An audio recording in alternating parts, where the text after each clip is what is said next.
이하에게 있어서 일본이란 무엇일까요? 당신들이 만드는 나라는 도대체 무슨 차이가 있는 거야? 너희들을 근대화시키려고 했어. 잘못한 걸 느껴야 반성도 하고 사죄도 할 거 아닙니까? 사죄란 무엇인가에 대한 사죄의 피로증이라고 얘기합니다. 우리 아이들에게 어떠한 미래를 만들어줄 것이냐는 겁니다.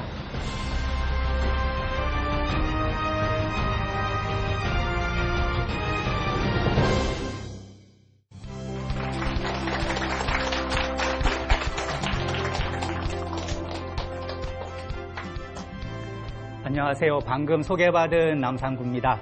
여러분 이렇게 만나 뵙게 돼서 반갑습니다. 여러분 요즘 화제가 되고 있는 게 뭐죠?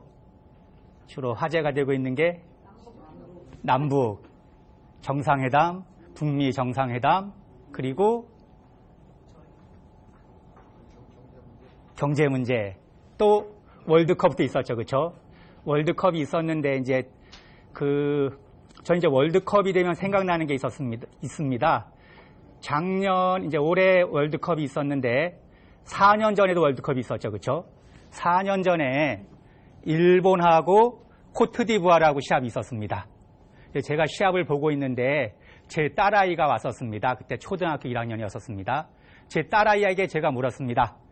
민서야, 너 어디 응원할래? 딸이 뭐라고 얘기했을까요? 일본하고 코트디부아르입니다. 어디 응원할래? 물어봤더니 아빠, 대한민국 아니면 당연히 일본이지. 이해가 되십니까? 그런데 그 옆에 있던 제 처가 한마디 했습니다. 민서야, 너 밖에 나가서 그러면 안 돼. 그런데 왜 제 딸이 일본이라고 했냐면은 제가 초등학교 1학년이라고 했지 않습니까? 2014년인데 2013년에 일본에서 9개월 정도 유치원을 다녔었습니다. 초등학교 1학년입니다. 유치원을 다녔습니다. 그러면 이 아이에게 있어서 일본이란 무엇일까요? 다니던 유치원, 동네, 슈퍼마켓, 이게 전부였던 겁니다. 그렇죠? 그럼 일본에 대한 이미지가 어떻습니까? 좋은 겁니다. 친구들이 있었고 선생님이 있었고 물론 말 때문에 고생했습니다. 하지만 가던 슈퍼가 있었고 나쁠 게 없는 겁니다. 그런데 이제 올해 또 시합이 있었지 않습니까? 그래서 제가 일본하고 이번엔 콜롬비아하고 시합을 하길래 이제 딸아이도 초등학교 5학년이 됐습니다. 물었습니다. 민서야, 일본하고 콜롬비아하고 시합을 하는데 어디를 응원할래? 딸이 또 망설임 없이 얘기했습니다. 아빠, 당연히 콜롬비아지. 제 딸아이가 콜롬비아에 대해서 관심이 아주 많냐? 없다는 겁니다. 어디 있는지도 잘 모르는 겁니다. 그런데 4년이 지난 후에는 망설임 없이 일본이 아니라 콜롬비아를 응원하겠다고 하는 겁니다. 그럼 4년 동안 뭐가 있었냐는 겁니다. 자료를 한번 보겠습니다. 그럼 딸아이가 4년 동안 바뀐 것이 한국에서 생활하면서 텔레비전도 보고 학교도 다닌 겁니다. 그렇죠? 그럼 일본에 대한 이미지는 어떨까요? 타고난 건 아니라는 겁니다. 그렇죠? 만들어지는 거라는 겁니다. 어떤 이미지가 만들어지냐는 겁니다. 이거는 2015년 한일 국교 정상화 50주년을 맞이해서 동아일보하고 아사히 신문이 공동 여론조사한 결과입니다. 과거사 문제가 매듭 지어졌다고 보나라는 질문에 대해서 한국은 뭡니까? 95%가 매듭 지어지지 않았다. 일본은 49%가 매듭 지었다. 그리고 오늘 강의 주제이기도 한데 식민지 지배에 대해 일본은 충분히 사죄했는가? 여러분 어떻게 생각하십니까? 충분히 사죄했다고 생각하십니까? 아니요. 여러분들 여론이 96%입니다. 불충분하다. 근데 똑같은 걸 일본에 물어보는 겁니다. 그럼 일본은 65%가 충분히 사죄했다고 생각하는 겁니다. 너무 틀리죠, 그렇죠? 똑같은 문제인데 이렇게 생각이 틀리다는 겁니다. 이건 올해 한 조사입니다. 한국의 동아시아 연구원이라는 데하고 일본의 언론 NPO가 그 6년째 하고 있는 조사인데 여기에도 왜 상대방에 대해서 부정적인 이미지를 가지고 있습니까? 라는 질문을 한 겁니다. 그 부정적인 이미지를 보게 되면은 일본은 46.3%가 한국에 대해서 부정적인 이미지를 가지고 있다. 한국은 50.6%가 일본에 대해서 부정적인 이미지를 가지고 있다고 얘기를 하는 겁니다. 거의 다 반반 정도가 상대방에 대해서 부정적인데 그 이유가 도대체 뭐냐는 겁니다. 가장 많은 게 일본의 경우에는 역사 문제로 일본을 비판해서, 즉 한국이 역사 문제로 일본을 비판하니까 한국이 싫다라는 겁니다. 한국은 뭡니까? 한국을 침탈한 역사를 제대로 반성하지 않아서. 우리는 일본이 역사 문제에 대해서 반성하지 않고 사죄하지 않기 때문에 일본에 대해서 부정적인 이미지를 가지고 있는 겁니다. 그런데 우리 입장에서 보면 적반하장이죠. 일본은 한국이 이렇게 일본을 비판하니까 난 그래서 네가 싫어 라는 이야기를 하는 겁니다. 그래서 제가 오늘 말씀드리고자 하는 거는 일본이 잘했다, 잘못했다 라고 하는 것을 말씀드리고자 하는 것은 아닙니다. 그리고 역사 문제에 대한 지식을 전달해 드리고자 하는 것은 더더욱 아닙니다. 지식 자체를 전달하는 것은 그렇게 커다란 의미가 있다고 생각하지는 않습니다. 오늘 제가 드리는 강의에서도 예를 들면 시이나 의상이 다카스키라고 하는 일본 사람이 망언을 했다. 근데 여러분 인터넷에서 일본 정치가 망언 요 세 가지 키워드만 집어넣어도 일본이 어떤 망언을 했는지가 쭉 뜹니다. 그러면 도대체 무엇을 가지고 이야기를 할 수 있냐는 겁니다. 여러분 알라딘의 마술 램프 아십니까? 그 알라딘의 마술 램프 보면은 램프를 비비면은 거기서 거인이 뾰로롱 하고 올라오지 않습니까? 거인이 올라올 때 팔 모양 어떻게 했는지 기억나십니까? 이렇게 딱 팔짱 끼고 올라오죠, 그렇죠? 팔짱 끼고 올라왔는데 팔짱 끼고 올라오는 모습이 지금 한번 생각해 보십시오. 주인이 있습니다. 비볐더니 팔짱 끼고 쫙 올라오는데 팔짱 끼고 올라오는 모습이 건방져 보이십니까? 겸손해 보이십니까? 건방져 보이죠, 그렇죠? 우리는 어떻습니까? 팔짱을 낀다는 것은 좀 건방져 보이는 겁니다, 그렇죠? 그래서 저도 항상 의문이었습니다. 왜 구해졌는데 기껏 갇혀 있는 거 나오게 해줬는데 건방지게 올라와서 근데 뭐라고 이야기합니까? 주인님 뭐든지 말씀만 하십시오. 다 들어드리겠습니다. 안 맞지 않습니까? 그렇죠? 건방지게 올라와서 뭐든지 말씀만 하라고 하는 겁니다. 그런데 저는 이 의문이 일본 가서 풀렸습니다. 제가 일본에서 9년 반 정도 유학을 했는데 친구 중에 이란 친구가 있었습니다. 근데 생각해 보면은 알라딘의 마술 램프는 우리 전래동화가 아니라 아랍 쪽의 전래동화인 겁니다. 그렇죠? 그럼 아랍 쪽에서 팔짱을 낀다는 것은 도대체 무슨 의미가 있었는지를 생각하면은 풀릴 수 있는 수수께끼였습니다. 이란 친구한테 물어봤습니다. 야, 내가 알라딘의 마술 램프라는 걸 읽어봤는데 도대체 이해가 안 되더라. 왜 건방지게 팔짱을 끼고 올라왔느냐? 그 친구 말이 이란에서는 팔짱을 낀다는 의미는 내 두 손은 아무것도 안 하고 당신의 이야기를 들을 준비가 되어 있습니다. 라는 겁니다. 어떻습니까? 아주 겸손하게 올라온 겁니다. 이란 가서 차렷하면은 다 팔짱을 끼는 겁니다. 그런데 우리가 우리 입장에서만 바라보게 되면은 그게 안 풀리는 겁니다. 이해가 안 되는 겁니다. 그래서 단순한 지식이 아니라 어떻게 봐야 하는가라는 방향성을 중심으로 말씀을 드리겠습니다. 왜? 지식은 여러분들이 필요한 만큼 요즘은 쉽게 얻을 수 있기 때문입니다. 그리고 두 번째는 한일 간의 역사 갈등이 있고 앞에서 보셨듯이 이것 때문에 서로가 서로를 불신하지 않습니까? 그럼 상대방은 도대체 일본 사람들은 역사 문제에 대해서 사죄에 대해서 어떻게 생각하고 있냐는 겁니다. 왜 알아야 합니까?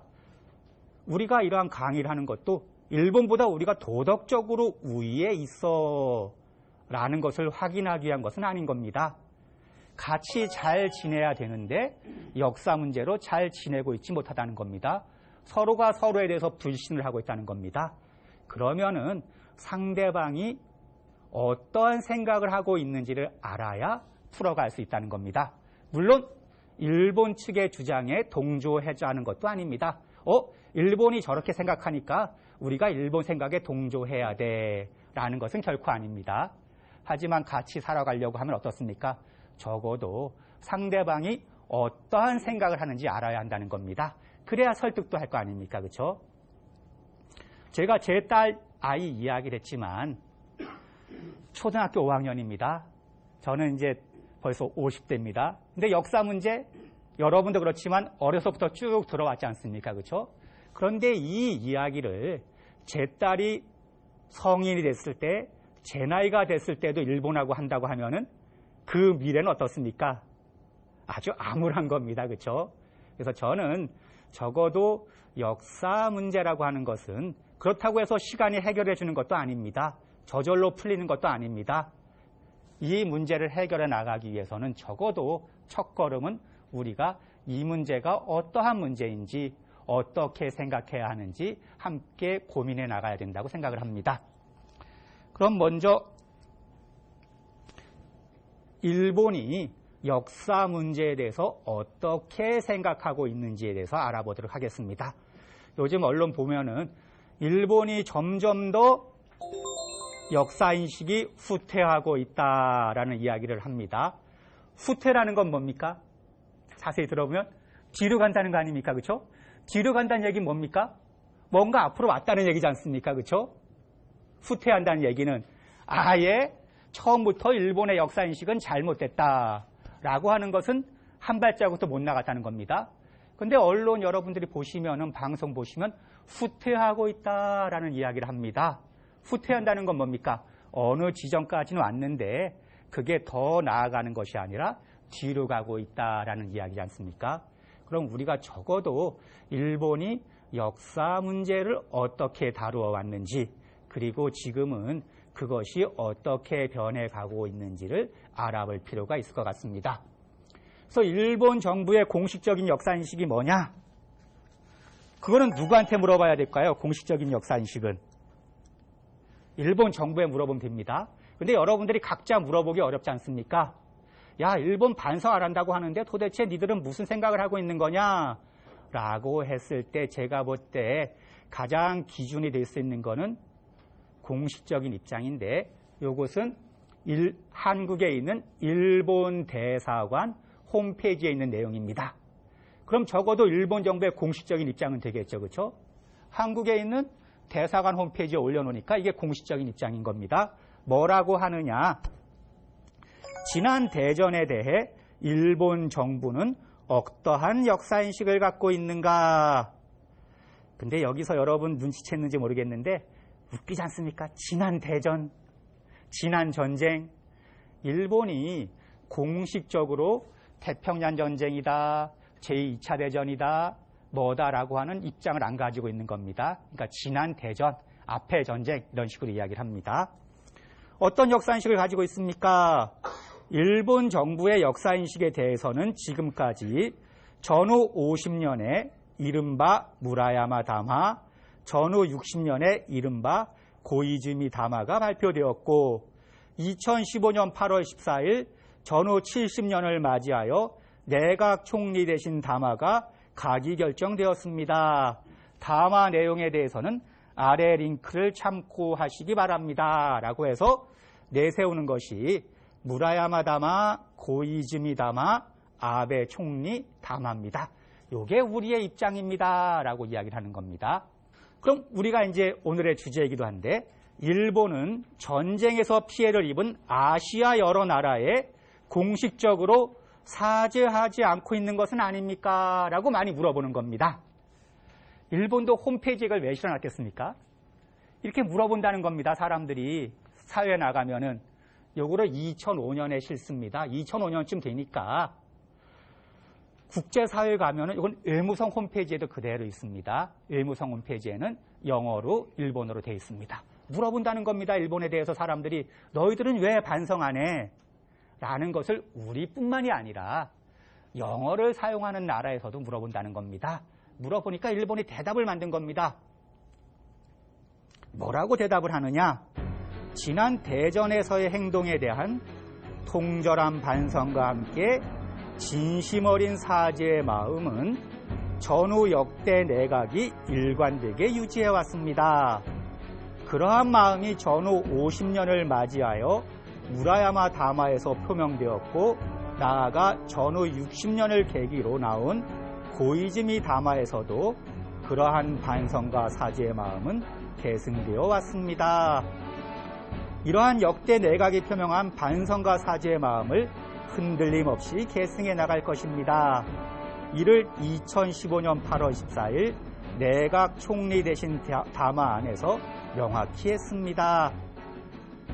한편 전쟁과는 아무런 상관없는 미래 세대가 계속 사죄를 해야만 하는 상황을 만들어서는 안 됩니다. 이는 오늘을 살아가는 현 세대의 책임이라고 생각합니다. 라는 게 일본 정부의 공식적인 입장이라는 겁니다. 우린 통절하게 사죄하고 반성을 했다. 미래 세대가 사죄를 계속하는 상황을 만들어서는 안 된다라는 겁니다. 그런데 우리는 어떻습니까? 앞에 보셨듯이 96%가 충분히 사죄하지 않았다고 이야기를 하는 겁니다. 이 상황을 어떻게 설명해야 되냐는 게 이번 강의의 주제인 겁니다. 그러면 적어도 일본 정부가 사죄를 했다고 하는데 어떻게 사죄를 하게 됐는지 나오는 무라야마 다마, 고이즈미 다마, 아베 다마는 어떤 경위를 거쳐서 만들어진 건지 설명을 드리겠습니다. 여러분, 우리가 해방된 게 언제입니까? 1945년 8월 15일 해방이 됐습니다. 우리는 해방이고 일본으로 보면 뭐죠? 전쟁에 졌죠, 그렇죠? 그럼 패전입니다. 근데 일본은 지금도 뭐라고 하냐면은 공식적으로는 패전이란 말을 잘 안 씁니다. 여러분들 신문 보시면 8월 15일 날 일본은 종전 기념일이라고 합니다. 종전이라는 건 뭡니까? 전쟁이 끝났다는 겁니다. 전쟁이 끝난 건 아니죠, 그렇죠? 전쟁에 진 거죠. 전쟁에 졌습니다. 그리고 당시 조선에 있든 중국에 있든 일본인들은 다시 일본으로 돌아가게 됩니다. 그렇죠? 그리고 우리는 해방이 됩니다. 그럼 일본인들은 우리가 해방되자마자 아이고 우리가 잘못했네. 우리가 8월 15일 날 전쟁에 지고 보니까 정말 식민지 지배를 한 거를 통절하게 반성한다고 했을까요? 잘못한 걸 느껴야 반성도 하고 사죄도 할 거 아닙니까? 우리가 정말 잘못했다고 느꼈겠냐는 겁니다. 특히 국가와 국가 간의 관계는 어떨까요? 국가가 국가에게 반성한다는 것은 도덕적인 것만은 아니라고 생각을 합니다. 힘과 힘을 반영한다고 생각을 합니다. 그런데 어쨌든 45년에 일본이 전쟁에서 졌습니다. 그럼 일본 사람들은 전쟁에 졌을 때 식민지에 대해서 중국을 침략한 것에 대해서 동남아를 침략한 것에 대해서 어떤 생각을 가졌냐는 겁니다. 이게 하나의 자료입니다. 여러분이 보시는 거는 46년 4월 달에 미국 국무성이 작성한 자료입니다. 미국이 전쟁에서 이기지 않습니까? 근데 미국이 아주 무서운 나라입니다. 왜? 일본이 항복하면 전쟁은 끝났지 않습니까? 그렇죠? 전쟁 끝났네. 좋아하고 끝나는 게 아니었습니다. 전쟁이 끝난 다음에 미국이 뭘 하냐면은 일본에 와서 그리고 중국에 가서 일본인을 모아놓고 인터뷰 조사를 합니다. 어떤 조사를 하느냐? 여러분 원자폭탄은 들어보셨죠? 그렇죠? 그런데 그전에는 공습이라고 와서 주요 도시를 비행기가 와서 폭탄을 떨어뜨려서 도시를 공습을 합니다. 그 공습을 했던 부대가 다시 인터뷰단을 만들어서 뭘 하느냐?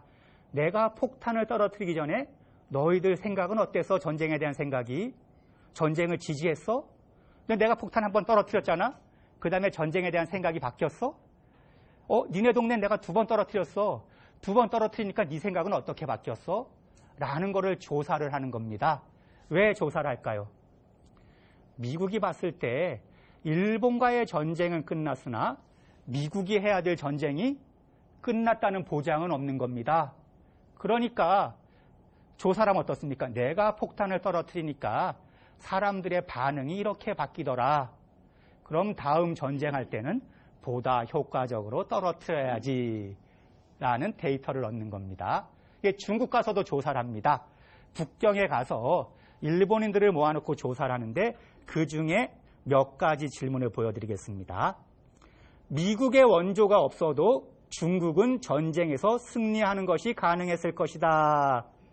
아니요가 87%입니다. 뭡니까? 일본이 전쟁에 졌는데 중국에서 이제 도망가야 되는데 내가 중국한테 진 건 아니야 라는 겁니다. 내가 미국에 졌지 중국 너한테 진 건 아니다. 두 번째, 조선은 적어도 20년간 독립할 만한 준비를 갖추지 못할 것이다. 이런 질문을 했습니다. 이 질문만 든 미국이 어떻게 보면 좀 밉상스럽죠. 그렇죠? 끝나자마자 가서 이런 질문을 한 겁니다. 그런데 77%가 그렇다라고 얘기를 하는 겁니다. 뭡니까? 일본 사람들이 전쟁 끝나고 도망가는데 아이고 내가 정말 잘못했네. 이제라도 잘못했다고 얘기를 해야지가 아니라 아이고 큰일 났네. 우리 가면 어떡하지? 20년 동안 나라다운 나라 못 만들 텐데 라고 하고 갔다는 겁니다. 그리고 일본 국민은 다른 극동의 국민보다 뛰어나다 86%, 일본 민족은 세계의 어떤 민족보다 뛰어나다 41%. 이것도 웃기죠. 그러니까 뭡니까? 세계 어느 민족보다 뛰어나다고는 이야기할 수 없으나 적어도 한국, 중국, 동남아시아로 따지고 나면은 우리가 아주 뛰어나다라는 우월의식을 그대로 가진 상태에서 패전을 했다는 겁니다. 그러니까 이 사람들은 전쟁 끝난 다음에 당신들 사죄하십시오 라고 얘기하니까 뭡니까? 아, 그렇죠. 우리가 정말 잘못했습니다가 아니라 내가 도대체 뭘 잘못했지 라는 것을 생각했다는 겁니다. 그럼 이 사람들의 생각을 바꾸려면 어떻게 했을까요? 20년 안에 우리가 나라다운 나라를 만들었으면 어떡할까요? 내가 잘못했네라고 했겠죠. 내가 식민지를 했어. 그 내세우는 건 뭡니까? 너희들을 근대화시키려고 했어. 더 잘 살게 만들려고 했어 라고 얘기를 하는 겁니다. 일본이 우리가 일본한테 식민지 왜 했습니까? 라고 물어봤을 때 조선민족 착취하려고요. 없애려고요. 라고는 생각해도 공식적으로는 그렇게 답변하지 않는다는 겁니다. 너희들 더 잘 살게 만들려고 라고 얘기를 하는 겁니다. 근대화시키려고 얘기를 했다는 겁니다. 그럼 우리가 20년 동안 일본 너희가 만들려던 나라는 그건 나라도 아니야. 차별이 있었고 억압이 있었어. 우린 그런 나라 만들지 않겠어. 근대화 웃기지 마. 너희들이 없으면 우린 더 많은 경제 성장을 할 수 있었어. 라는 것을 20년 동안 보여주면은 일본도 그렇지. 정말 우리가 잘못했네라고 느꼈을 겁니다. 근데 45년이 지난 20년 언제입니까? 65년. 그런데 안타깝게도 상황은 그러지 못했다는 겁니다. 20년이 지나지만 어떻습니까? 경제적으로 한국 전쟁도 거치면서 한국은 어떻습니까? 일본하고 커다란 격차를 보입니다. 우리 88년 올림픽 했습니다. 그리고 요즘은 제가 그 KTX로 대구하고 서울을 왔다 갔다 하는데 아주 편합니다. 우리 KTX 개통한 게 2000년대입니다. 일본 고속철도 개통한 게 1964년입니다. 도쿄올림픽 때입니다. 올림픽을 합니다. 고속철도를 개통을 합니다. 그런데 우리는 한국 전쟁도 있었고 해서 아직 가난해서 벗어나지 못하고 있을 때입니다. 그러니까 일본인들이 봤을 때 어떻습니까? 우리가 그나마 들고 있었으면 이렇게 굶진 않을 텐데 라는 생각을 한다는 겁니다. 그럼 나라는 어떻습니까? 물론 우리도 독립된 나라를 국가를 만들기 위해서 노력을 합니다. 국민들도 노력을 합니다. 그런데 일본에 협력했던 사람들이 국가의 중추에 가 있습니다. 일본 군에서 장교를 했던 사람, 육사 나왔던 사람들이 한국군의 수뇌부에 가 있습니다.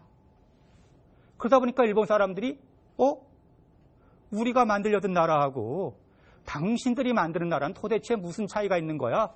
우리가 같다는 거 말고 무슨 차이가 있지? 라는 생각도 한다는 겁니다. 쟤 내 육사 동기인데 한국 군에 보니까 별을 달고 있어. 도대체 뭐야? 우리한테 뭐라고 하는 거야? 라는 상황이 60년대까지 전개가 됐다는 겁니다.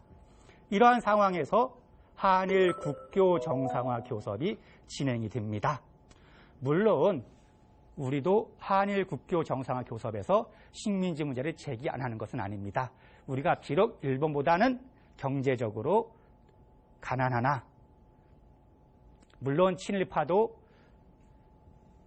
득세했으나 그래도 역사 문제를 묻습니다. 그래서 묻는데 두 가지인 겁니다. 식민지 지배는 합법이었느냐 불법이었느냐, 식민지 하는 동안 너희들이 우리를 잘 살게 해주려고 했느냐, 우리 것을 뺏어갔느냐라는 게 주로 논의가 됩니다. 그런데 이 당시 일본 정치가들, 한일 회담에 임했던 사람들의 생각을 볼 수 있는 몇 가지 문장들이 있습니다. 요것 이외에도 많습니다.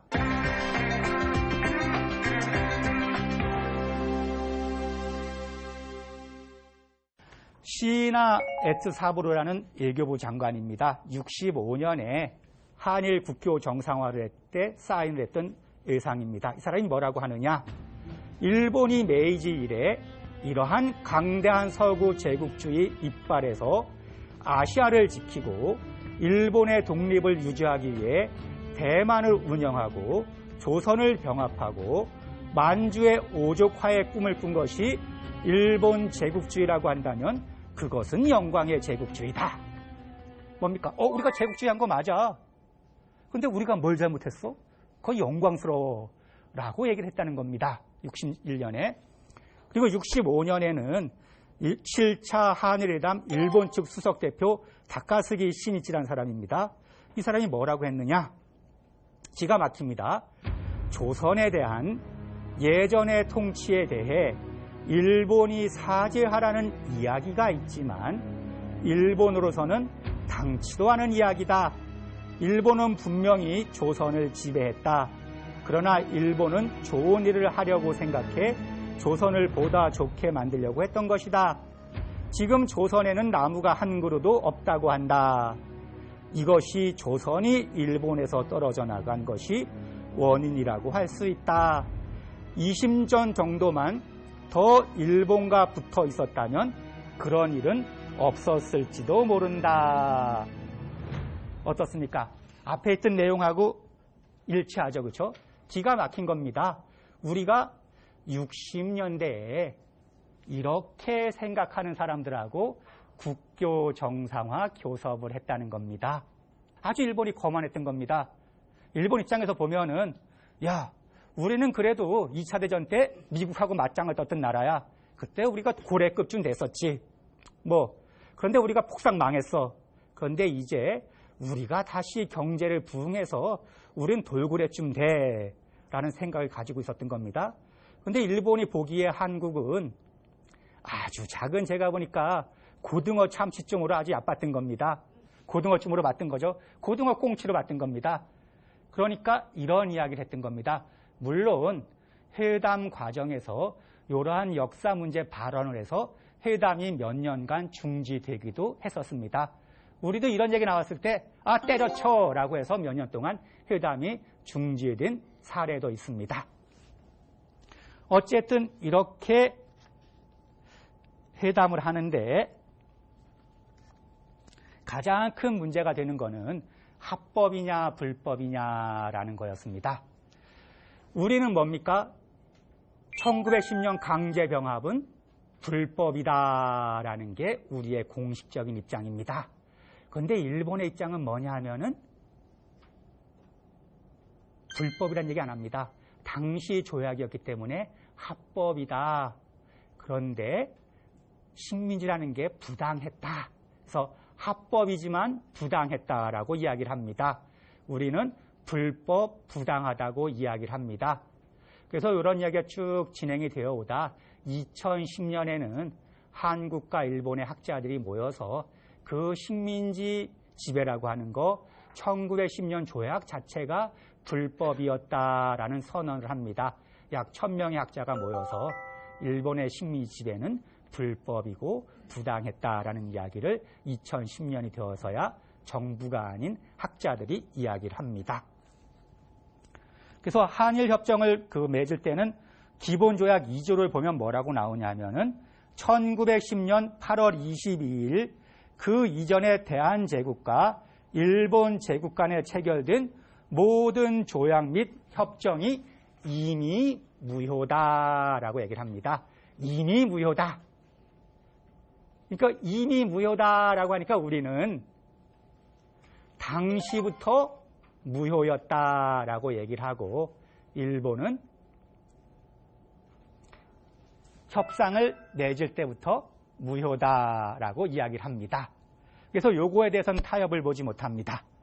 그럼 도대체 식민지 지배가 어떤 의미를 가졌느냐, 잘한 거냐 못한 거냐라고 얘기했을 때 이렇게 개인적으로는 어떻습니까? 영광의 제국주의다.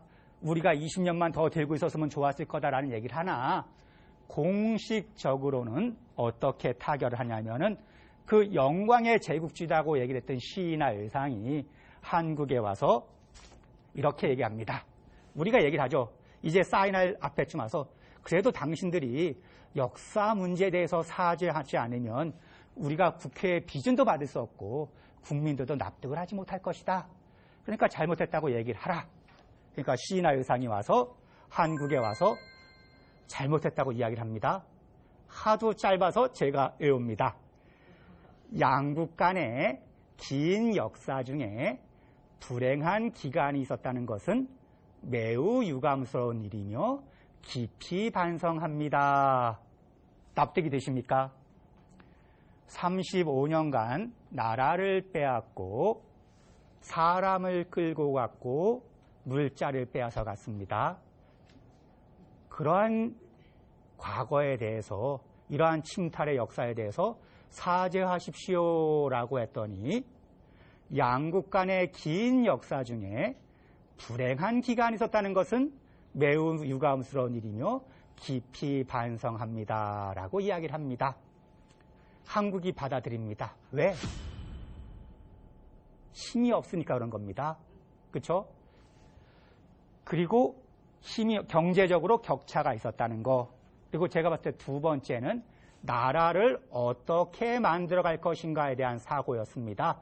근대화라는 것이 당시 한국 정부가 내걸은 최고의 가치였습니다. 이건 지금도 마찬가지라고 봅니다. 정부 청사 가면은 지금도 서울 정부 청사 가보십시오.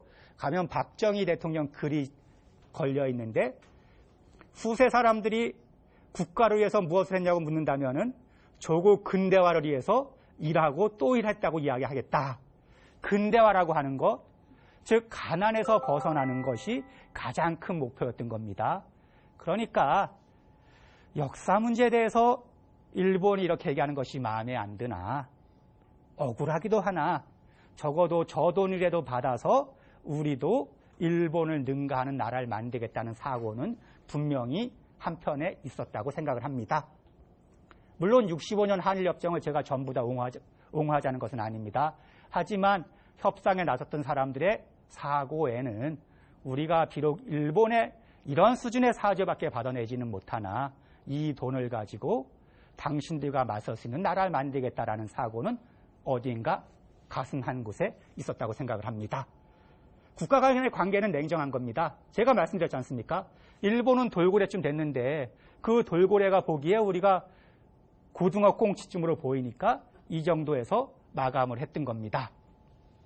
그런데 중요한 것은 적어도 일본이 식민지 지배에 대해 부족하기는 하나 반성한다고 얘기를 했던 겁니다. 그리고 이것이 좀 더 명확하게 짓는 게 국회에서의 발언입니다. 시인하 의상이 한국에 와서 이 발언을 하고 일본에 갑니다. 그러니까 국회에서 질문하는 겁니다. 장관이 한국 가서 긴 역사 중에 불행한 기간이 있었다고 하는데 그게 도대체 뭡니까? 임진왜란입니까? 뭡니까? 요 얘기는 하지 않지만 이렇게 물어보는 거죠. 그렇죠? 물어보는 겁니다. 도대체 불행한 기간이라는 게 뭐냐? 그러니까 이렇게 설명을 합니다. 이러한 사이에 과거에 불행한 기간이 있었다는 사실을 깊이 반성하면서 장래에 이러한 우호 친선 관계를 구축해 나가고자 하는 결의를 의미하는 것이라고 이해해 주시기를 바랍니다. 즉, 더 말씀드리자면 한민족이 역사적 문화적 전통을 갖고 있는 타민족을 지배한다는 것 자체가 지배당한 민족의 민족 감정이라는 점에서 보아도 또는 국제 정치의 관점에서도 정당한 것은 아니라고 생각하는 바입니다. 라고 공식적으로 답변을 합니다. 그러니까 적어도 우리가 65년에 국교 정상화를 할 때는 일본이 1910년 강제병합조약을 불법이라고 인정하지는 않았으나 식민지 지배 자체가 부당하다라는 인식을 전제로 양국 관계를 시작했다는 겁니다. 이런 것은 매우 중요합니다. 왜? 우리가 일본에 대해서 역사 문제에 대해서 사죄해, 너희들이 잘못했어 라고 얘기할 때도 거봐, 너희들 65년에 우리가 국교 정상화를 할 때도 너희들이 이런 것을 전제로 양국이 다시 국교를 정상화했잖아. 그런데 왜 이제 와서 그러한 것을 번복해 라고 이야기하는 게 훨씬 더 효과적이라는 겁니다. 그런데 일본인의 역사인식이 좀처럼 나아지지 않습니다.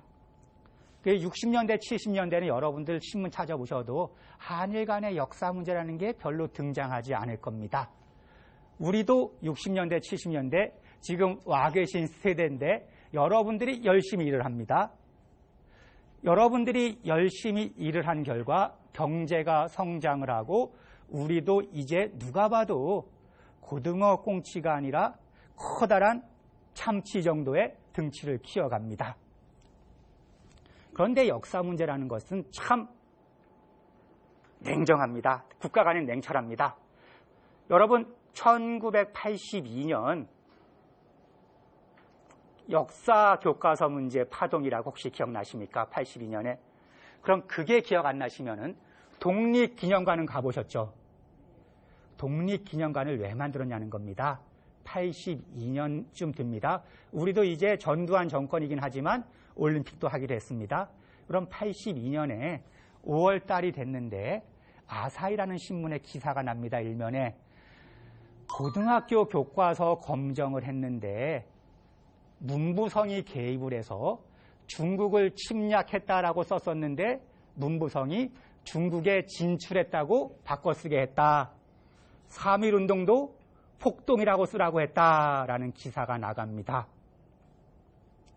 이 기사가 나가면서 중국이 먼저 강하게 반발을 합니다.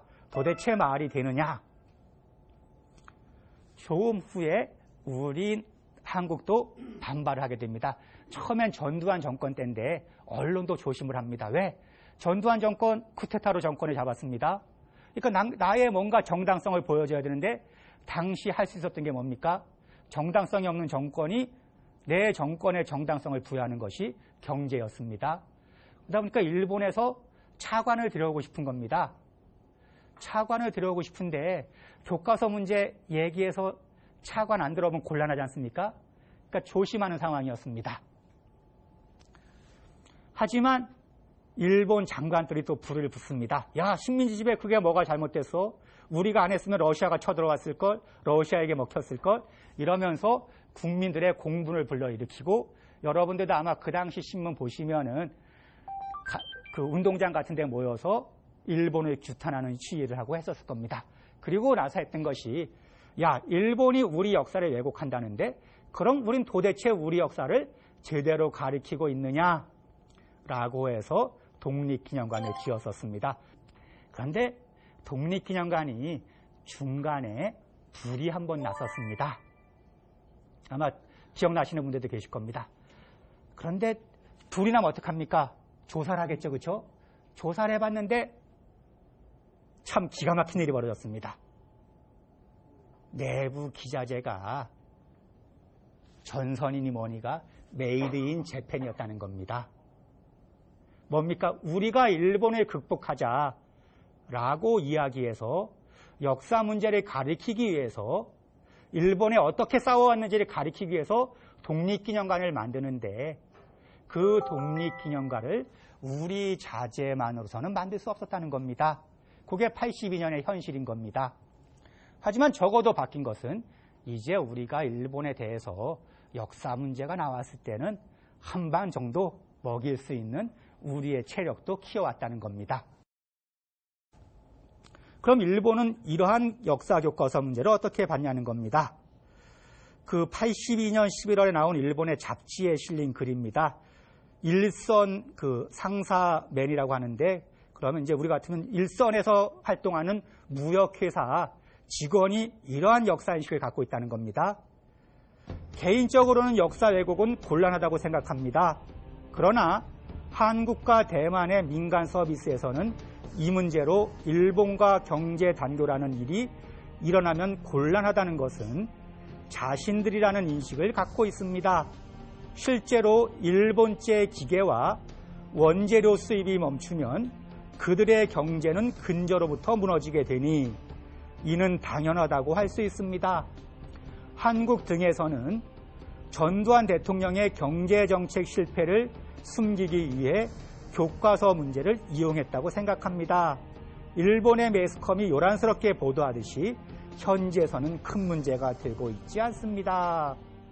요건 정치가가 아니라 무역회사에서 일하는 일본의 회사원이 했다는 얘기입니다. 뭡니까? 경제가 수직적인 구조였습니다. 80년대까지 우리가 일본에서 기술을 들여오고 부품을 가져와서 조립해서 수출하는 구조. 그러니까 어떻습니까? 아주 받아들이기 어려우나 이것이 현실이었다는 겁니다. 한마디로 야 역사 문제 가지고 일본 교과서 가지고 너희가 우리 비판하고 있으나 그래서 사이 나빠져서 우리가 수출 안 하면 니네는 어떨 건데? 누가 더 곤란한데?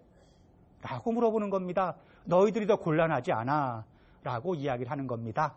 그래서 지금 우리가 일본에 대해서 역사 문제를 지금은 정정당당하게 자신있게 제기하지 않습니까? 그거는 이러한 수직적인 분업 구조가 바뀐 것도 커다란 역할을 합니다. 이제 일본하고는 수직적이지 않고 경제를 봤을 땐 수평적인 구조라고 얘기합니다. 수평적인 경쟁 구조라고 얘기를 합니다. 예전엔 일본하고 경쟁 구조는 아닙니다. 수직적으로 협력했었는데 이제 수평적으로 경쟁하는 구조가 됐기 때문에 역사 문제에 대해서도 우리가 일본에 대해서 자신 있게 이야기를 한다는 겁니다. 그래서 80년대까지는 이렇게 일본에 대해서 역사 문제에 대해서도 이러한 상황에서 조심조심 이야기하던 상황이 지속이 됐었습니다. 그리고 또 한 가지 우리 언론이 어떻습니까? 전두환 노태우 정권만 해도 정권이 언론을 장악하고 통제할 수가 있었습니다. 근데 여러분 아시다시피 87년 한국에서도 민주화 운동에 의해서 사회가 민주화하고 정권의 성격도 바뀌어가기 시작을 합니다. 그리고 국제적으로는 90년대 들면서 냉전이라고 하는 것이 이제 해체가 됩니다. 이게 중요합니다. 냉전 시대에는 일본하고 우리는 일본은 싫지만 일본하고 우리는 같은 편입니까? 아닙니까? 같은 편이었습니다. 그렇죠? 그리고 미국하고 같은 편입니다. 그러니까 역사 문제로 한국과 일본이 다투려고 하지 않습니다. 냉전 체제에서. 그리고 미국도 강하게 한국과 일본이 다투는 것을 견제를 합니다. 왜? 이렇게 편이 갈라져 있는 거지 않습니까? 국제사회가 두 개의 편으로 갈라져 있다 보니까 이 편의 균열이 생기는 것을 싫어했습니다. 그런데 이제 냉전이라고 하는 것이 사라지게 됩니다. 그러면서 국제관계도 좀 더 자유로워집니다. 동맹관계도 좀 더 느슨해집니다. 그리고 한국은 민주화가 됩니다. 민주화가 되고 88 올림픽 이후에 한국도 급속도로 경제가 성장을 합니다. 이러면서 그동안 억눌려 있던 불만들이 분출이 됩니다. 그 중에 하나가 뭡니까?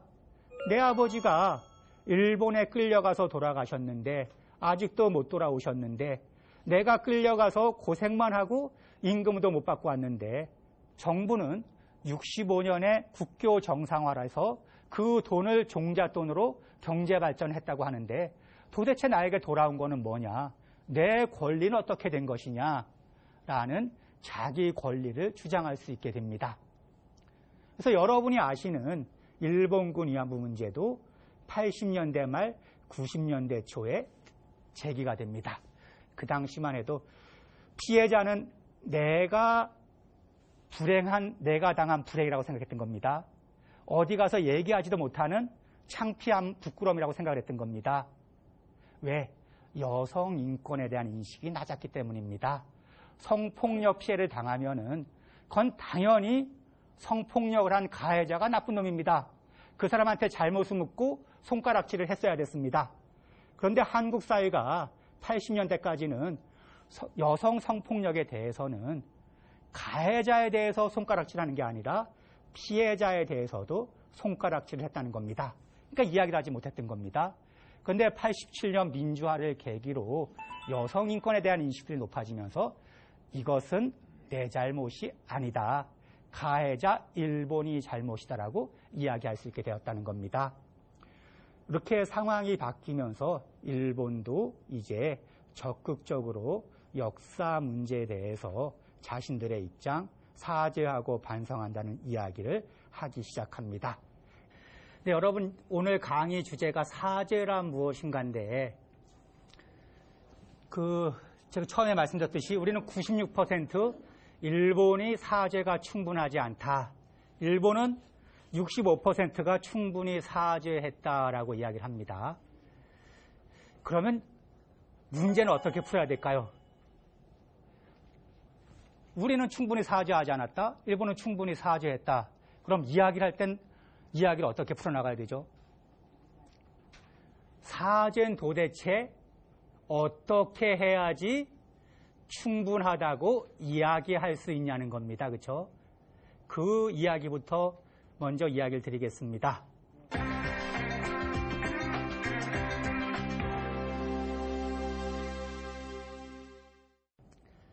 저는 국가나 개인이나 다 비슷하다고 생각을 합니다. 그래서 제 사례를 들어서 도대체 사죄는 어떻게 해야 되는지에 대해서 말씀을 드리겠습니다. 제가 서울에서 혼자 살고 있는데 주말 부부를 벌써 한 12년째 하고 있습니다. 그러다 보니까 별로 싸울 일이 없습니다. 주말마다 내려가는데 금요일날 내려갔다 월요일날 올라옵니다. 그러니까 싸울 일이 별로 없는데 꼭 싸울 일이 그래도 1년에 한두 번은 생깁니다. 언제일까요? 예, 어디 가나 정답은 똑같습니다. 명절. 그쵸? 명절 때가 되면은 제가 서울에 있고 저희 아이들 둘하고 저는 대구에 있습니다. 제 고향은 강원도 홍천입니다. 그럼 제가 그럼 대구에 가서 가족들을 차에 태우고 강원도까지 가야 되지 않습니까? 그런데 제가 운전을 못합니다. 제 처하고 제가 결혼도 사실은 2번 만나고 3번째 결혼했습니다. 제 처가 지금도 후회합니다. 결혼은 그렇게 빨리 하는 거 아니다. 근데 어떡하겠습니까? 그러면서 운전하면서 늘 하는 얘기가 내가 참 백마탄 왕자를 원했는데 어느 순간에 보니까 내가 백마가 되어 있더라. 그래도 이제 소용이 없는 겁니다. 후회해도. 그래서 어쨌든 제가 대구에 가서 제 처가 저희 가족들도 남시지 않습니까? 아이들도. 그러니까 남시 셋을 태우고 강원도까지 갑니다. 홍천에서도 좀 들어가는 아주 시골입니다. 제가 60년대 얘기했었는데 저희 동네는 전기가 초등학교 3학년 때쯤 들어왔었습니다. 아주 시골입니다. 그럼 제 차가 운전을 해서 집에까지 가면 한 5시간 좀 넘게 걸립니다. 5시간쯤 넘게 시골에 가서 도착을 하면은 저는 어디로 갈까요? 이제 도착을 한 겁니다. 그런데 그 시골인데 제가 1남 5녀 중에 5째입니다. 그 귀한 아들이죠, 그렇죠? 그러면 저는 가자마자 어디로 갈까요? 방으로. 제 처는 어디로 갈까요? 부엌으로. 그러니까 얼마나 그 아들이 귀합니까, 그렇죠? 딸 5의 아들 하나인데, 그러니까 앉아라, 마셔라, 먹어라 하는 겁니다. 며느라 너도 앉아라 하나, 며느리 심정이 그렇지 않지 않습니까, 그렇죠? 시어머니가 부엌에 서 있는데 앉아서 받아먹기가 어려운 겁니다, 그렇죠? 그렇게 이제 하루가 지나갑니다. 추석이라고 칩니다. 이제 추석 차례 지냅니다. 그럼 요즘 며느리들은 대부분 차례 끝나면은 친정으로 가지 않습니까? 요즘은 많이.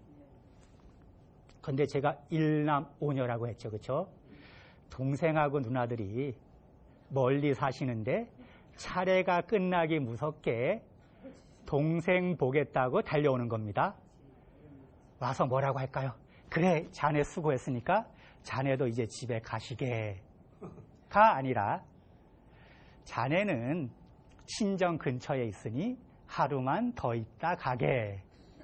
그럼 이제 시부모님 2분의 시누이들, 시누이의 가족들까지 대가족이 형성이 되는 겁니다. 그렇게 해서 하루를 더 보내고 그 다음 날 이제 강원도로 나오게 됩니다. 아침 먹고 나오게 되면은 누가 가장 긴장을 할까요? 제가 가장 긴장을 하는 겁니다. 그래서 홍천을 벗어날 때쯤 되면은 제 처가 저한테 아주 낮은 목소리로 한마디 합니다. 오빠, 뭐 나한테 할 얘기 없어? 제가 그러면 할 얘기가 있죠. 응, 내가 잘못했어. 저는 사죄한 걸까요? 제가 추석 때 가서 잘못했지 않습니까? 그런데 제 처가 물어본 거지 않습니까? 제 처는 뭡니까? 오빠 추석 때 설거지도 안 도와주고 뭐하고 집에도 가자 소리도 안 하고 그래서 서운한 마음도 있어서 오빠 뭐 나한테 할 얘기 없어? 라고 물어봤는데 제가 할 얘기가 있는 거죠. 응, 내가 잘못했어. 그럼 저는 사죄한 걸까요? 어떠세요? 아니죠. 말로만. 제 처도 그걸 사죄로 받아들일 만큼 너그럽지는 않습니다. 그럼 제 처가 저한테 더 낮은 목소리로 한마디 하죠. 오빠가 뭘 잘못했는데? 그게 당연한 겁니다. 그렇죠? 사람이 사죄라는 거는 응 잘못했어가 아니라 내가 뭘 잘못했는지 이야기를 해야 되는 겁니다. 그렇죠? 조목조목. 그렇죠? 어르신 말씀하신 대로 조목조목. 그럼 제가 얘기하죠. 제 차한테 내가 갔는데 당신이 5시간이나 운전해서 갔음에도 불구하고 나는 막걸리 병을 들고 있었고 막걸리 병을 들고 소파에 앉아서 텔레비전을 봤고 누나들이 와서 누나들은 친정에 온 거지 않습니까? 누나들은 친정에 왔을 때 나는 당신을 데리고 친정에 가겠다는 이야기를 꺼내보지도 못했고 그래서 이렇게 내가 잘못했어. 미안해. 라고 하면 저는 사죄한 걸까요? 아니요. 그것도 사죄는 아닌가요? 뭐가 부족하죠? 다음에 안 그래야지. 또 다른 분은 다음에 안 그래야 된다. 아주 중요합니다. 맞습니다. 다음에 안 그래야 된다. 또 예? 얼마나 힘들었느냐. 그게 말로만 하는 게 아니라 정말 그 치유를 할 수 있어야 되겠죠. 그렇죠? 당신의 마음을 보듬어 줄 수 있어야 한다. 그러니까 미안해가 아니라 얼마나 힘들었나. 그 힘든 거에 대해서 공감도 같이 해야 하고. 예. 또 뭐가 필요하죠? 어깨도 주물러주고. 보상도 필요하고. 아이고 이게 갈 길이 머네요. 그렇죠? 그러니까 제가 그냥 운전을 배워야 되고 역시 맞습니다. 그래서 제가 내가 이거를 잘못했어 미안해라고 해도 사죄는 성립이 안 된다는 겁니다. 지금 어르신들 말씀하신 대로 그래 그럼 내가 이거 잘못했어 다음에는 안 그럴게 조심할게 도와줄게 재발 방지를 약속을 해야 되는 겁니다. 그렇죠? 내가 어떻게 할게 재발 방지를 약속을 해야 되는 거고 아까 보상 말씀하셨고 어깨 주무르는 거 말씀하셨는데 맞습니다. 잘못했으면 사람 마음을 아프게 했으면 힘들게 했으면 당연히 입으로 때우는 게 아니라 물질적인 보상도 필요하죠. 그렇죠? 그래서 제가 생각해보니 2박 3일 고생도 참 많이 했다 올라가는데 10시간 이상 운전했고 그래서 백화점에 가서 제 꿈쳐놨던 용돈에서 비상금에서 옷을 한번 해드리고 마사지도 해드렸다. 그러면은 사죄는 성립이 된 걸까요?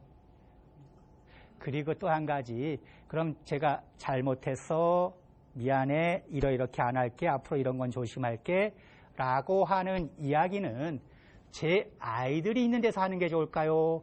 아니 이건 부끄러우니까 아이들 내보내놓고 하는 게 좋을까요? 있는 데서는 좋지 않습니다. 있는 데서 그러니까 교육인 거죠. 그렇죠? 애들한테도 교육이 되는 거죠. 그렇죠?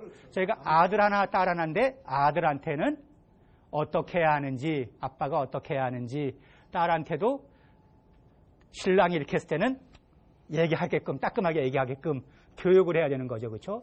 교육은 저한테는 어떻습니까? 아이들 앞에서 이야기하면은 저에게도 부담이 되겠죠. 그렇죠? 다음에는 안 하고 싶어도 그때 내가 아이들 있는 데서 이야기했지 하면은 지켜나가야 되고 책임을 지게 되는 겁니다. 맞습니다. 사죄는 이러해야 되는 겁니다. 구체적으로 내가 뭘 잘못했는지를 인정을 하고 재발 방지를 약속을 하고 보상을 하고 교육을 하고 또 하나 중요한 말씀해 주셨는데 피해자 마음을 치유를 해야 되는 겁니다. 내가 옷 사줬으니까 끝 이렇게 하면 안 되는 겁니다. 앞으로 잘할게가 아니라 당신 힘들었을 텐데 내가 처지를 이해하지 못해서 미안했다라고 공감을 해야지 해결이 되는 겁니다. 사죄는 이뤄야 된다고 생각을 합니다. 그런데 제가 이렇게 해놓고 설 때 가서 똑같은 짓을 반복했다. 그러면은 저는 추석 때 사죄 한 게 되는 건가요? 안 한 게 되는 건가요? 안 한 게 되는 겁니다. 그렇죠? 그래서 제가 지금 말씀드리는 일본은 사죄했는가라고 했을 때도 똑같이 이러한 관점에서 좀 보자는 겁니다. 그래서 요거는 국제사회도 마찬가지입니다. 물론 제가 지금 말씀드린 것은 여러분들의 사죄란 무엇인가에 대한 이해를 돕기 위해서 말씀드린 거지 제가 실제로 그런 건 아닙니다. 그런데 꼭 강의 끝나면은 질문하세요라고 하면 물어봅니다. 강사님 아직도 그러세요? 요거 제가 실례를 들어드린 겁니다. 예를. 그런데 요거는 1988년 미국에서 만들어진 법률입니다. 일본계 미국인에 대한 사죄와 보상을 규정한 법률입니다. 뭐냐 하면은 여러분들 2차 대전이 있었지 않습니까? 그럼 미국에 일본하고 미국이 전쟁을 하는데 미국에 누구도 살 수 있습니까? 일본계 미국인이 살고 있는 겁니다. 할아버지는 야마모토다. 아버지는 이토다. 이런 사람들이 살고 있는데 미국 사람들이 보니까 이 사람들은 위험해 보이는 겁니다. 미국에서 무슨 짓을 할지 걱정이 되는 겁니다. 독일 사람들은 더 두고 독일계 부모로 둔 사람들은 더 두고 일본계 부모로 둔 사람들만 격리 수용을 했습니다. 그러니까 어느 날 미국 사람인데 미국 시민인데 국민인데 회사 갔다 왔더니 아버지가 야마모토고 할아버지가 야마모토시죠? 예. 그러면 따라오세요. 짐 챙겨오세요. 그래서 격리 수용을 했던 겁니다. 이건 인도적으로 있어서는 안 되는 일이지 않습니까? 그렇죠? 미국 세금을 내던 국민인데 일본계라는 이유만으로 격리해서 수용을 했었습니다. 그래서 전쟁이 끝난 후에 미국에서 이거는 도덕적으로 인도적으로 해서는 안 될 일이었다. 그래서 이 사람들한테 배상하고 사죄해야 한다라는 운동이 벌어집니다. 그리고 88년에 이 사람들을 배상하기 위한 법률이 만들어집니다. 미국에서. 법률이 만들어지는데 그 법률의 목적을 보면은 이렇게 되어 있습니다. 제2차 세계대전 중에 일본계 합중국, 이게 미합중국입니다. 일본계 합중국 시민 및 영주 일국인의 퇴거 전임 수용의 근원적인 부정을 인식하고 그러한 시민 및 영주 일국인의 퇴거 전임 수용에 대해 합중국 국민을 대신하여 사죄하고 공공교육 기금을 조성하고 그러한 사람들의 수용에 대해 공중에게 알리고 똑같은 사건의 재발을 방지하고 수용되었던 일본계에게 손해배상을 실시하며 라고 목적에 명기를 합니다. 잘못한 것에 대해서는 이렇게 사죄를 하는 겁니다. 사죄와 보상은 따로 가는 게 아닙니다. 보상은 왜 합니까? 배상은 왜 합니까? 내가 잘못한 것을 보여주는 징표이기도 한 겁니다. 그래서 제가 말씀드린 거하고 비슷하죠. 그렇죠? 이게 뭡니까? 첫 번째, 내가 뭘 구체적으로 잘못했는지를 정확하게 인정을 하는 겁니다. 그리고 이것을 국민이 다 할 수는 없으니까 국민을 대신해서 사죄를 하는 겁니다. 그리고 교육을 하고 재발 방지를 약속하고 손해배상을 하는 겁니다. 이렇게 했을 때 물론 그렇다고 해서 피해자의 모든 마음의 상처가 치유되는 것은 아니겠으나 적어도 국제사회의 상식에 비추어 봤을 때는 이렇게 하는 것이 역사 문제에 대한 사죄라는 겁니다. 그럼 일본은 이렇게 했냐는 겁니다. 그거를 한번 살펴보겠습니다. 이제 90년대로 접어들면은 그리고 80년대부터 시작해서 일본 사람들이 역사 문제에 대해서 조금씩 사죄를 합니다. 82년 제가 처음 말씀드렸던 교과서 문제 때는 뭐라고 이야기하냐면은 관방장관이 일본 정부 및 일본 국민은 과거 우리나라의 행위가 한국, 중국을 포함한 아시아 국가들의 국민에게 다대한 고통과 손해를 끼친 점을 깊이 반성하고 이렇게 얘기하고 85년에는 낙가소네 총리가 우리나라는 과거에 아시아 국가 등을 중심으로 하는 다수의 사람들 및 국가들에 대해 혹은 침략행위 혹은 전쟁에 의해 다대한 손해와 고통을 끼쳤음을 깊이 자각하고 반성한다. 그리고 90년에는 가이후 총리가 노태우 대통령이 방위를 했을 때 과거 한 시기 조선반도의 분들이 우리나라의 행위에 의해 참기 어려운 고통과 슬픔을 체험한 것에 대해 겸허하게 반성하고 솔직하게 사죄의 마음을 표하고자 합니다. 라고 이야기를 합니다.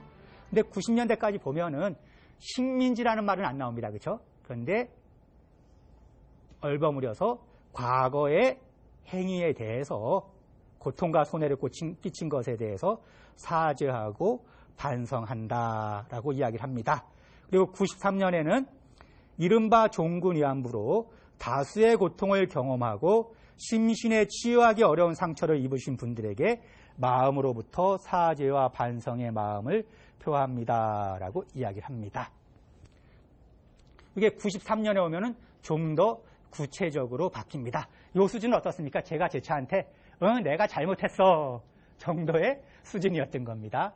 그런데 이제 90년으로 오면은 호소카와 총리가 뭐라고 하냐면은 이 기회에 새로 이 아시아 근린 제국을 비롯하여 전 세계 모든 희생자와 유족에게 국경을 넘어 삼가 애도의 뜻을 표하고 그리고 소신표명 연설에서는 과거 우리나라의 침략 행위와 식민지 지배 등이 많은 사람들에게 참기 어려운 고통과 슬픔을 가져온 것에 대해 깊은 반성과 사죄의 마음을 표합니다. 라고 이야기를 합니다. 처음으로 식민지 지배라는 것을 명기를 합니다. 그리고 호소카와 총리는 김영삼 대통령과 93년 11월 6일 정상회담에선 이렇게 구체적으로 얘기를 합니다. 우리나라의 식민지 지배에 의해 조선반도 분들이 모국어 교육의 기회를 빼앗기거나 성명을 일본식으로 개명당하거나 종군위안부 징용 등으로 참기 어려운 고통과 슬픔을 체험한 것을 가해자로서 마음으로부터 반성하고 진사드리는 바입니다. 라고 이야기를 합니다. 그래서 이렇게 90년대가 되면은 일본이 조금씩 침략 전쟁과 식민지 지배에 대해서 사죄와 반성을 표명하기를 시작합니다. 그럼 왜 그랬을까라는 점입니다. 낙가소네 총리부터 이런 흐름이 이어지는데 왜 그러냐 하면은 일본이 80년대 어떻습니까? 경제적으로 아주 성장하죠. 그렇죠? 세계에서 미국 다음가는 경제 대국으로 성장을 합니다. 그런데 일본 정치가들이 항상 불만이 있었습니다. 우리 경제 대국이야. 그리고 국제 여러 기구에 돈도 많이 내, 기금도 많이 내는데 국제사회 가면은 별로 우리를 존경하는 것 같지 않은 겁니다. 우리가 정치적인 영향이 있다고도 생각을 안 하는 겁니다. 왜 그럴까라고 했을 때, 그렇지. 우리가 어디 가서 이렇게 발언을 했을 때 적어도 이웃 나라인 한국이나 중국이 박수는 안 쳐주래도 야, 일본 니네 그러면 안 돼. 니네 그 잘못부터 반성해. 라고 하는 시선으로 보게 되면 어떻습니까? 일본의 발언이 힘이 없겠죠. 그렇죠? 그래서 우리가 적어도 아시아로부터 리더십을 가져나가자. 우리가 적어도 한국과 중국, 동남아에서 지지를 받자라는 생각들을 가지게 됩니다. 그리고 90년대 접어들면 제가 얘기했듯이 저번 시간에 얘기했듯이 강제 동원 피해자, 일본 군위안부 피해자 이런 분들이 일본 정부를 상대로 소송을 합니다. 내가 끌려갔는데 이것에 대해서 내 고통에 대해서 배상해라. 기업이 임금을 안 줬다. 임금 주게 해라. 이렇게 소송을 합니다. 그리고 앞에서 보듯이 총리들이 잘못했다고 얘기하니까 총리가 되면 다 물어보는 겁니다. 총리께서는 역사 문제에 대해서 어떻게 생각하십니까? 라고 물어보는 상황이 전개가 됩니다. 그런데 여기서 말 한번 잘못 까딱하면은 이건 일교 문제가 될 수 있는 겁니다. 그러니까 이제 일본이 정답을 만듭니다. 그리고 이제 쭉 앞에서 보듯이 이렇게 과거사 문제에 대해서 발언을 해옵니다. 해오는데 이게 총리 개인의 발언이었습니다. 그래서 이제는 총리 개인의 발언에서 벗어나 담화라는 형태로 일본 정부의 입장을 정리할 필요가 있다라는 생각을 합니다.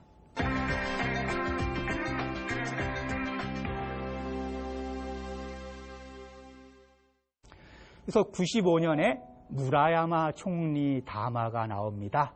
일본은 종전 40년, 우리는 해방 40년이라고 합니다. 40년이 되는 해를 맞이해서 역사 문제를 총괄하는 담화가 나옵니다. 제가 여기 번호를 붙여놨던 거는 1번, 2번, 3번, 4번 있지 않습니까? 요거는 앞에 나왔던 단어를 그대로 인용한 걸 갖다 놓은 겁니다. 요 담화를 만들 때 의무성이 관여하는데 공무원들이 어떻게 합니까? 앞에 했던 거 따다 많이 붙이지 않습니까? 앞에 어떻게 했는지 찾아보지 않습니까? 앞에서 이야기했던 것들을 반영을 한 겁니다. 그래서 무라야마 담화라고 하는 것이 갑자기 나온 것은 아니다. 이렇게 앞에서 일본 정부가 사죄와 반성을 한 토대 위에서 총괄하는 형식의 담화가 나옵니다. 근데 총리 담화라는 것은 만장일치입니다.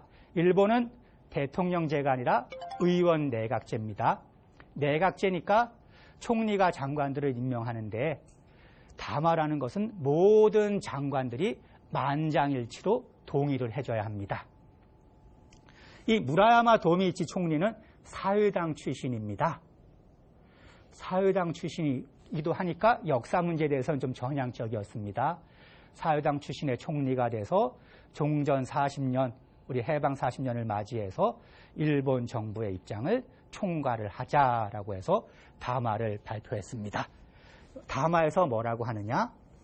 우리나라는 멀지 않은 과거의 한 시기 국가 정책을 그르쳐 전쟁의 길로 나아가 국민을 존망의 위기에 빠뜨렸으며 식민지 지배와 침략으로 많은 국가들, 특히 아시아 여러 나라의 사람들에게 다대한 손해와 고통을 끼쳤습니다. 저는 미래의 잘못이 없도록 하기 위하여 의심할 여지도 없는 이와 같은 역사의 사실을 겸허하게 받아들이고 여기서 다시 한번 통절한 반성의 뜻을 표하고 마음으로부터 사죄의 마음을 표합니다. 또 이 역사가 초래한 내외 모든 희생자에게 깊은 애도의 뜻을 표합니다. 라고 이야기를 합니다. 내용 괜찮죠? 그렇죠?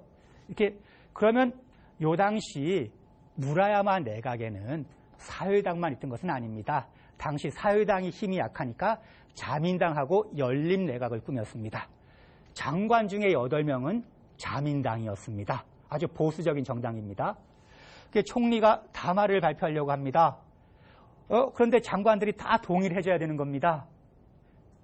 저희가 몇 년 전에 무라야마 총리를 초청해서 재단에서 강연회를 한 적이 있습니다. 그러면은 만약에 자민당 장관이 난 이거 마음에 들지 않습니다. 일본이 뭘 잘못했습니까? 라고 반대를 하면은 부결이 될 수 있지 않습니까? 그런데 무라야마 총리는 꼭 이거는 통과시킬 결심이었다라고 얘기를 합니다. 근데 방법은 있습니다. 내각제에서 A 장관이 총리 난 이거 도저히 받아들일 수 없습니다. 라고 이야기하면 어떻게 하면 될까요? 총리가 장관 해임권이 있습니다. 그 자리에서 해임하면 됩니다. A 장관, 당신을 이 시간부로 해임합니다. A 장관은 누가 겸임합니다 하면 되는 겁니다. 그런데 8명 모두 반대하지 않고 찬성을 합니다. 그래서 적어도 요 95년 일본 정부의 하나의 인식이 무라야마 담화였다고 볼 수가 있습니다. 그래서 보통 우리가 후퇴했다라고 얘기했을 때는 무라야마 담화에서 후퇴했다는 이야기를 하기도 합니다. 무라야마 담화 때는 정부가 이러한 입장을 만들어냈음에도 불구하고 그 이후에 일본 정부 입장이 오히려 후퇴한 거 아니냐라는 이야기를 하기도 합니다. 그래서 무라야마 담화를 통해서 식민지 지배와 침략으로 다대한 손해와 고통을 끼쳤다. 이것은 내가 잘못했다라고 이야기를 한 겁니다. 그럼 어떻게 했어야 됐습니까? 여러분들 말씀하신 대로 피해자를 치유했어야 됐고 구체적으로 무엇을 잘못했는지 밝혀내고 그에 합당한 보상이나 배상을 했어야 됐던 겁니다. 그리고 재발 방지를 위한 교육을 했어야 됐던 겁니다. 이러한 부분이 미흡했다는 겁니다. 그렇죠? 그리고 2010년 담화를 하나 더 보겠습니다. 간 나오토 총리라는 분이 2010년 일본이 한국을 강제 병합한 100년을 맞아서 이렇게 담화를 냈었습니다. 올해는 한일 관계에 있어서 커다란 전환점이 되는 해입니다. 정확히 100년 전 8월 한일 병합조약이 체결되어 이후 36년에 걸친 식민 지배가 시작되었습니다. 3.1 독립운동 등의 격렬한 저항에서도 나타났듯이 정치 군사적 배경하에 당시 한국인들은 그 뜻에 반하여 이루어진 식민지 지배에 의해 국가와 문화를 빼앗기고 민족의 자긍심에 깊은 상처를 입었습니다. 라고 이야기를 했습니다. 일본 정부가 아마 이러한 입장을 계속 유지를 하고 이러한 내용을 교과서에 반영하려고 노력을 했다고 하면은 2015년 조사했을 때 충분히 반성했는가라고 하면은 어땠을까요? 바뀌었을 겁니다. 그렇죠? 여러분들도 어떻습니까? 총리가 이렇게 역사인식을 표명을 하고 이것을 교과서에 실었다. 그러면은 일본은 반성했는가라고 했으면 반성했네라고도 생각할 수 있지 않습니까? 그렇죠? 물론 개별적인 배상이라든가 보상 문제는 남아있다고 하더라도 이 정도 역사인식을 유지하고 보여준다고 하면은 일본에 대한 아마 인식은 조금씩 바뀌어나갈 수도 있었을 겁니다. 그런데 요 이후에 다시 아베 총리가 2013년 들어오면서 역사인식이 조금씩 후퇴를 합니다. 거기에 어떤 문구가 나오냐는 겁니다. 100여 년 전의 세계에는 서구 국가들을 중심으로 한 나라들의 광대한 식민지가 펼쳐져 있었습니다. 압도적인 기술 우위를 배경으로 식민 지배의 물결은 19세기 아시아에도 밀려왔습니다. 그 위기감이 일본 근대화의 원동력이 되었음은 틀림이 없습니다. 아시아 최초로 입헌 정치를 내세우며 독립을 지켜냈습니다. 러일 전쟁은 식민지 지배하에 있던 많은 아시아와 아프리카인들에게 용기를 주었습니다. 세계를 휩쓸었던 제1차 세계대전을 거쳐 민족 자결의 움직임이 확산되면서 그간의 식민지화에 제동이 걸렸습니다. 라는 이야기가 나옵니다. 여러분 어떻습니까? 앞에 담화하고 전혀 틀리지 않습니까? 그렇죠? 당시 한국인의 뜻에 반해서 식민 지배를 한 것에 대해서 반성과 사죄를 했습니다. 앞에서는 식민지 심지어 65년에도 식민 지배를 한 것에 대해서 사죄를 부족하나마 표명을 해왔었습니다. 그리고 우리가 양국 관계를 맺어가는데 적어도 식민지 지배에 대해서는 잘못했다. 이게 전제다라고 얘기를 했습니다. 그런데 2015년 8월 14일 아베 총리 담화를 보게 되면은 침략 전쟁에 대해서는 잘못했다는 구절은 나옵니다. 그런데 뭘 잘못했느냐라고 하니까 우리는 1931년부터 잘못했어라고 하는 겁니다. 1905년 러일 전쟁 때 다 세상이 그런 세상이었어. 미국, 영국, 독일, 프랑스, 러시아 다 그때 제국주의 시대였잖아. 제국주의 시대였으니까 다 식민지 같고 침략했고 우리도 그랬던 거야. 뭘 잘못했어 라고 이야기하는 게 아베 총리의 담화에 드러나 있는 겁니다. 러일 전쟁 뭡니까? 러일 전쟁 때 우리가 빼앗긴 것이 독도입니다. 러일 전쟁을 계기로 해서 일본이 독도를 침탈해가고 우리의 일교권을 빼앗아가고 나라를 통째로 빼앗아가게 됩니다. 이것이 우리의 역사인식입니다. 그런데 아베 총리는 많은 아시아와 아프리카인들에게 용기를 주었습니다라고 이야기를 하는 겁니다. 한국도 아시아지 않습니까? 우리에게 무슨 용기를 주었냐는 겁니다. 이것이 일본의 역사인식이, 정부의 역사인식이 후퇴한다는 겁니다. 물론 여러분들이 이렇게 생각하실 수 있습니다. 그렇지. 프랑스도 러시아도 독일도 식민지가 있었잖아. 그럼 다른 나라들은 어떻게 생각해? 물론 다른 나라들도 한계는 있습니다. 다른 나라들은 식민지 지배에 대해서 우리가 정말 잘못했지라고 생각하느냐? 그렇지 않은 나라들이 많습니다. 그런데 프랑스나 독일, 영국도 식민지 지배를 했을 때 반인도적인 학살이라든가 잔학행위가 있지 않습니까? 그것에 대해서는 1910년에 있었던 사건도 그 전의 사건도 찾아내서 사죄하고 배상을 합니다. 그리고 2001년에 남아프리카 공화국 더반에서 많은 나라 사람들이 모여서 노예제는 잘못됐었다. 반인종주의, 차별주의는 잘못된 거라는 세계 인권 선언을 합니다. 세계 인권 선언을 하면서 그때 식민주의도 민족 전체에 대한 지배로 잘못된 것이다라는 이야기를 합니다. 그러니까 아베 총리의 역사인식이라고 하는 것은 다른 나라들도 다 식민 지배를 했는데 나만 왜 나쁘다고 해라고 하는 역사인식이라고 하는 것은 결국은 20세기 전반 19세기에 머물러 있는 역사인식이라는 겁니다.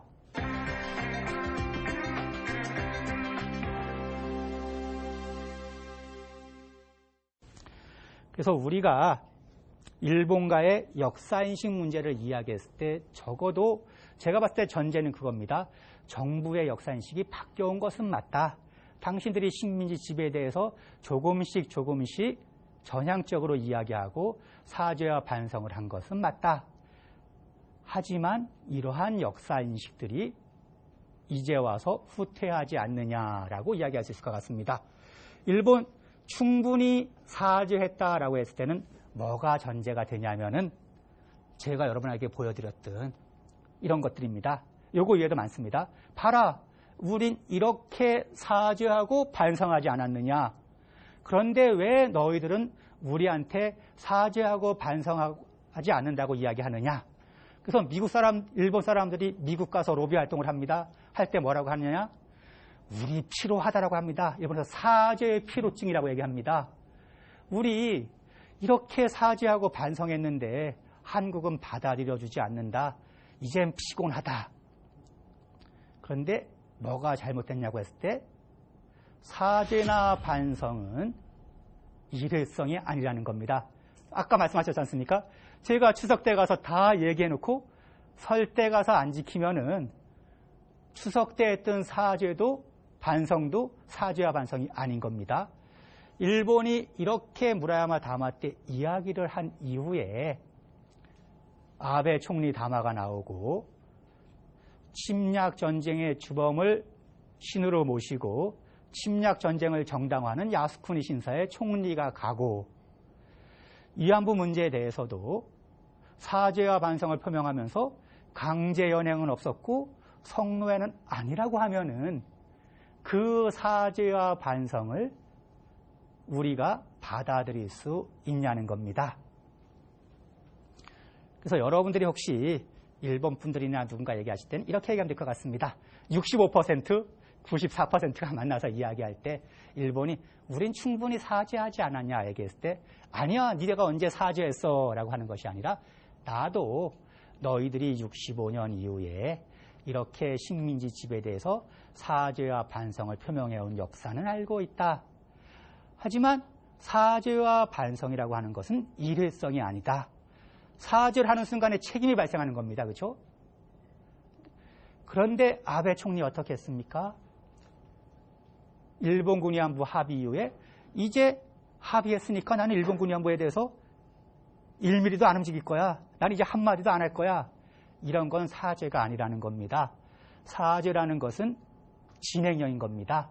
내가 책임을 인정하고 어떻게 그 책임을 져나가느냐를 보고서 우리가 그 사죄를 판단하는 것이지 어느 날 누가 담화를 통해서 어떠한 이야기를 했다고 해서 사죄가 완성되는 것은 아니라는 겁니다.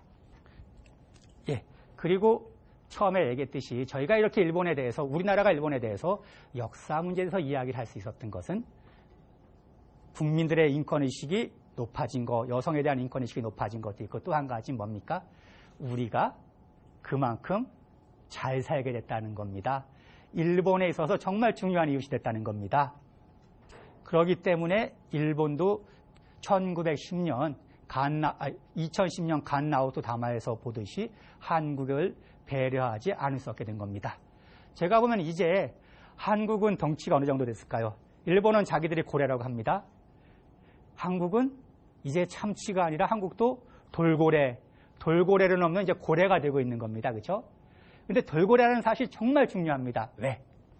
우리가 100년 전에 나라를 빼앗길 때, 110년 전에 나라를 빼앗길 때 어땠습니까? 우리는 강대국 사이에 낀 정말 말 못하는 새우와 같은 존재였습니다. 그럼 지금은 어떻습니까? 주위에 강대국이 사라졌습니까? 있습니다. 그렇죠? 중국은 더 커졌고 중국이라는 강대국, 러시아, 미국, 일본 강대국이 있습니다. 그런데 바뀐 게 있습니다. 뭐가 바뀌었을까요? 우리가 더 이상 새우는 아니라는 겁니다. 우리도 돌고래가 됐다는 겁니다. 돌고래가 됐다는 건 왜 중요하느냐? 내가 내 이야기를 상대방에게 할 수 있다는 겁니다. 고래가 다 맞느냐? 안 맞습니다. 여러분 가끔 뉴스 보면은 해안에 떠밀려와서 죽어있는 고래 보시죠. 그렇죠? 그 덩치가 큰 고래도 방향을 잘못 잡으면 해안에 밀려와서 죽을 수 있는 겁니다.